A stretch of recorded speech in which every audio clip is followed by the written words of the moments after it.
Cerita cekak ira-iraan isih ana lintang. Anggitanipun Ekapti Lenda A.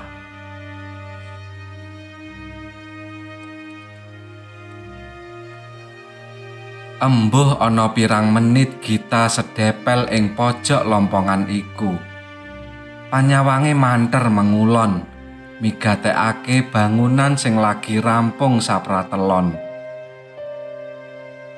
Kuda-kuda wis dipasang lan wis ana gentenge. Nanging temboke lagi rampung perangan wetan. Perangan kulon isih ngoblah-oblah. Kudu golek duit nyang endi maneh iki? Batine. Gelang lan suwenge wis kadol nggo tambah mbayari kuli lan tukang. Duit pesangone ibune lan kalung peningset ya wis gusis kanggo tuku keperluan dandan-dandan. Saktenane anggone bangun omah sakwise slametan nyatus dinane bapake iku mung bondo nekat. Tangga tanggane sing njurung supaya Gita mbangun omahe. Omahe sampean iku bisa rubuh lho, Mbak. Wong biyen tilas kandang ayam dienggo omah. Kojae slamet, tanggane Gita. Ngenteni duwe duit ya angel, Mbak. Wis nekat wae, mengko ra ana rejeki mara. Aloke ning Mona, tangga sisih wetan omahe. Gita mung bisa ambekan landung krungu celuluke tangga tanggane mau. Pancen omahe Gita paling endhek ing kampung kono. Wis endhek kathik elek. Udan sedhela wae, anggere lurung wis ngecembong banyu, jero omahe Gita wis kaya kolah. Yen udane deres tur suwe, meja kursine kemampul. Yen wis ngono dheweke, ibu lan jenate bapake turu kanthi metangkring ing cendela. Nalika bapake isih sugeng, nek ngepasi banjir nganti tengah wengi anggone nguras jero omah. Kahanan sing nrenyohake iku disangga kanthi ati jembar. Saengga yen ana tangga sing takon sajak ngece, malah diguyoni dening jenate bapake Gita, Timan. Ora do kolak banyu to? Kene akeh nganti nawu 1000 ember durung asat. Kandhane. Bab endheke omah pancen tau ndadekake regejekan karo mantri. Tangga tunggal gang pernah kulon omahe. Sumantri duwe karep nguruk gange supaya luwih dhuwur. Kaya ngapa nesune Timan bareng weruh karung isi gragal lan wedi sing wis ditelening-telening ing pojok gang. Bisa dibayangne omahe Timan yen gang kuwi sida didhuwurake. Tri Mantri, wurungna niatmu nguruk gang. Gang iki paron, separo hakmu, separo hakku. Kathik kok uruk, kowe tak laporne polisi. Timan muntap karo nuding-nuding Sumantri. Sumantri sing mung nunut omahe sing wadon, ora wani mbantah.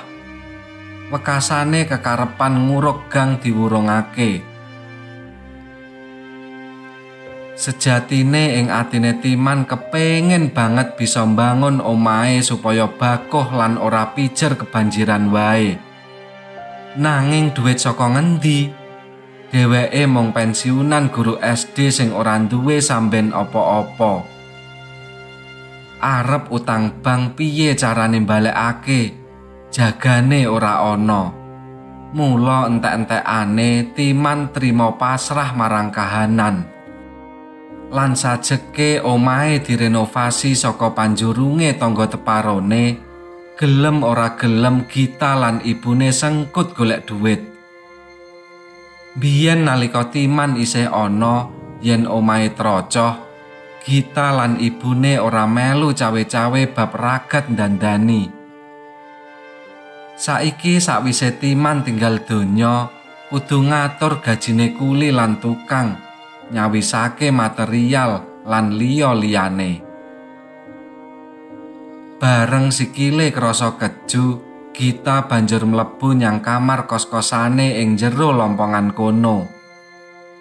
Alon mengakake lawange. Katon ibune wis nglepus.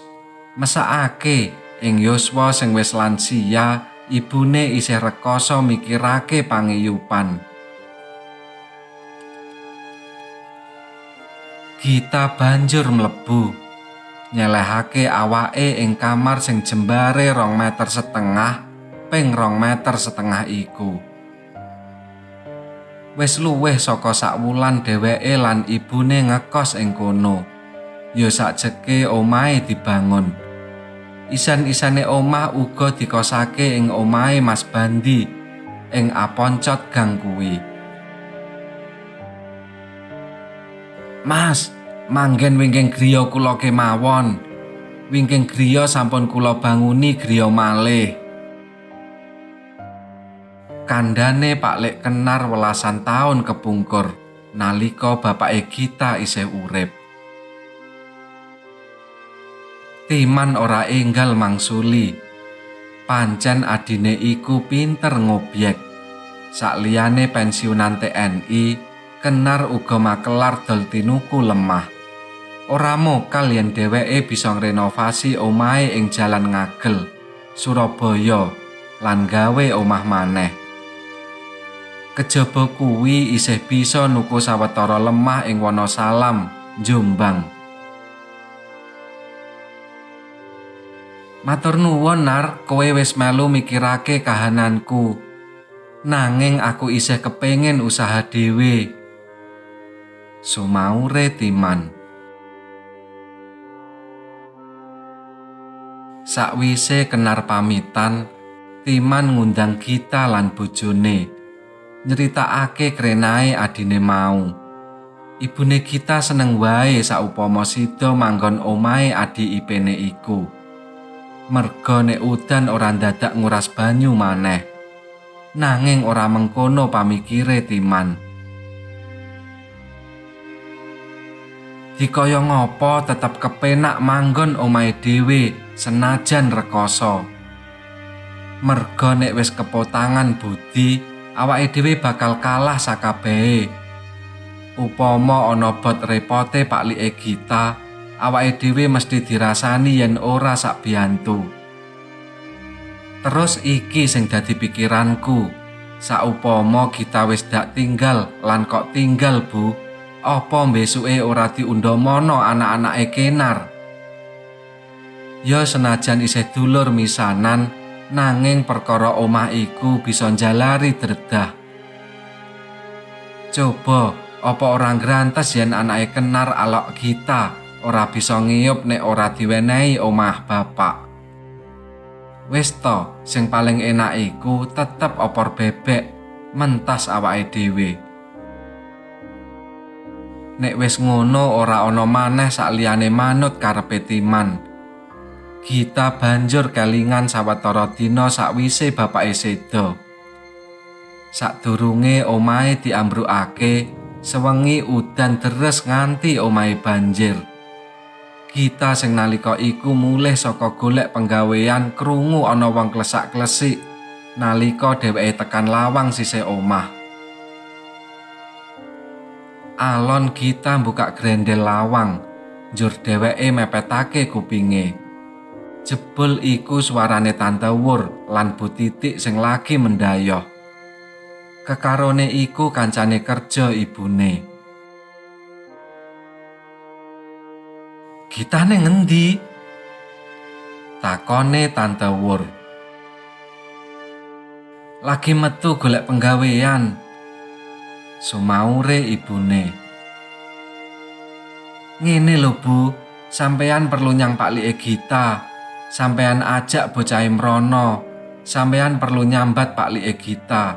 Nek dudu paklike Gita, sapa sing mrenahake? Omah ora layak kaya ngene mosok arep dipanggoni terus. Gita ngrantes banget krungu cecaturane wong-wong iku. Kaya-kaya dheweke babar pisan ora bisa mbantu ibune. Awan iku Gita lagi rerembugan karo ibune. Dumadakan lawang kosane didodhok saka njaba. Bareng dimengake, tibake Slamet sing mandori bangun omahe.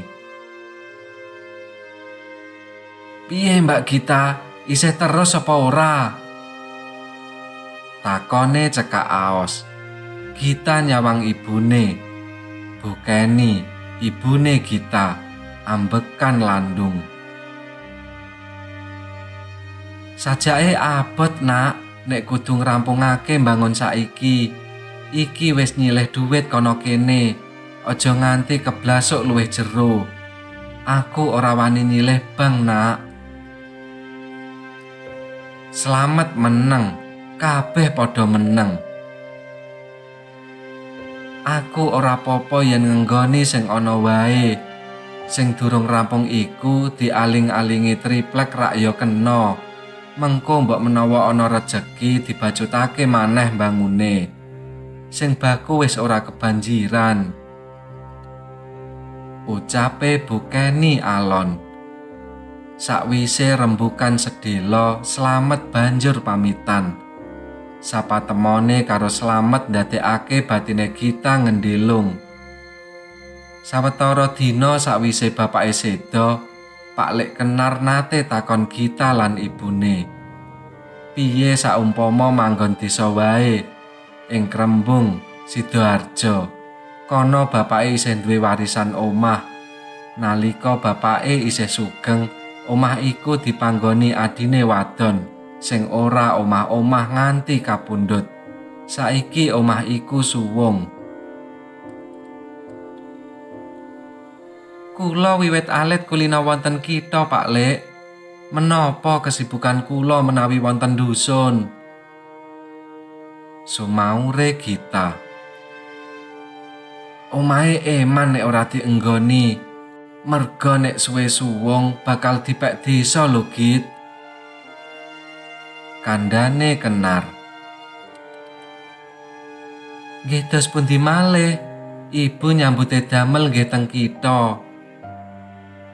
Gita nandesake. Pikirane Gita wengi iku dadi kodheng. Saupama ngono sing kumlebat ing pangangene. Lan wengi iku Gita niat nenuwun mring Gusti Allah amrih diparingi dalan kanggo uripe sabanjure. Nganti lingsir wengi, dheweke lungguhan ijen ing teras kosane. Sumribite angin wengi lan swarane manuk dares sing slira-sliri ora direwes. Lan wengi embuh kang kaping pira. "Gita, ana telepon, Dik." Gita sing lagi lempit-lempit kumbahan jumbul merga diobok Ayu ing ngarep lawang. Gage Gita tumuju omahe Ayu sing penere ing tengen omah kosane. Kanthi deg-degan gagang telepon ditempelake kupinge. Sawetara detik sabanjure wanita umur selikuran iku guneman kanthi swara geter. "Dados griya dusun wonten ingkang mundhut nggih, lan kula diparingi sepale." "Duh Bule, matur nuwun sanget." Gagang telepon didokok ing wadahe. Gita ngeremake mripate. "Matur nuwun Gusti. Sakabehe reribet mesti ana wudarane." Dheweke arep nyang Krembung njupuk dhuwit bagiane. Sesuk omah jatahe bapake swargi kuwi bakal dituku dening keponakane Bulik Hantini, ya Bulik Ipene sing manggon ing Krembung kono. Gita nyicil ayem bakal bisa ngrampungake mbangun omah lan nyaur utang-utange. Yen ana sisane bisa dicelengi. Metu saka omahe Ayu, dadane Gita krasa enteng. Karo tumuju kosane, Gita nyawang mendhuwur. Langit wengi iku katon peteng, nanging ana lintang kemerlip ing kono kene, saengga krasa nentremake.